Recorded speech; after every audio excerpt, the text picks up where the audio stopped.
অতীতকে আঁকড়ে ধরে বেশি দিন বাঁচা যায় না। সময়ের নিয়মে সব কিছুই একটা টাইমে সয়েই যায়, ঠিকই। কিন্তু বছরের বিশেষ বিশেষ দিন না এখনও মন থেকে উদযাপন করতে কষ্ট হয়। আমার কাছে এই ষষ্ঠীর দিন বা পুজো পার্বণের দিন বলো, এগুলো তাদের মধ্যে একটা। মন মেজাজ একদম ভালো থাকে না। এদিকে বিয়ের পর এটা আমাদের প্রথম ষষ্ঠী।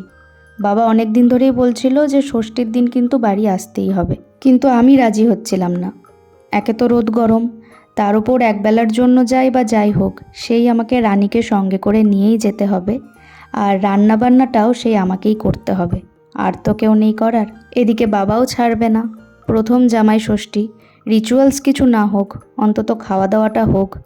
তো বাবার কথা রাখতে প্লাস আমার ইচ্ছেকেও গুরুত্ব দিতে ঠিক করা হয়েছিল যে আমরা বাইরেই মিট করব। প্রথমে একটু শপিং করব, ওই ষষ্ঠীর টুকটাক কেনাকাটা, তারপর ওখান থেকে স্ট্রেট চলে যাব লাঞ্চ করতে। তো সেই মতোই ঢুকে পড়েছি আহারে। আগে থেকেই ঠিক করে রেখেছিলাম যে আহারেই যাব আজকে। আহারে রান্নাবান্না খাওয়া দাওয়া আমাদের সবারই খুব ভালো লাগে। তো মেনুতে তো অনেক কিছুই ছিল, আর বাবাই মেনুটা ডিসাইড করেছিল, যেহেতু আজকের ট্রিটটা বাবার তরফ থেকে, সেই জন্য। তো মেনুতে ছিল সাদা ভাত, ঝুড়ো আলু ভাজা, আলু পোস্ত, মোচার ঘন্ট ছিল, মুগের ডাল ছিল, তার সাথে চাটনি পাঁপড়।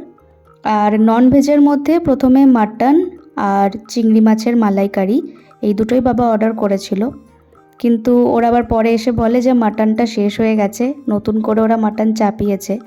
তো মাটনের জন্য অপেক্ষা করতে গেলে আবার ঘন্টাখানেক পরে আসতে হবে।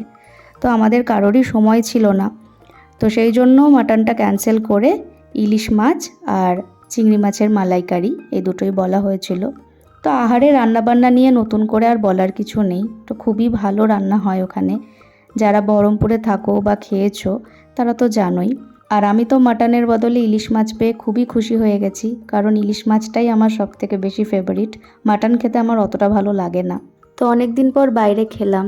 বাইরে তো সেরকম খাওয়াই হয় না, আর দুপুরটা একসাথে ভালোই কাটলো।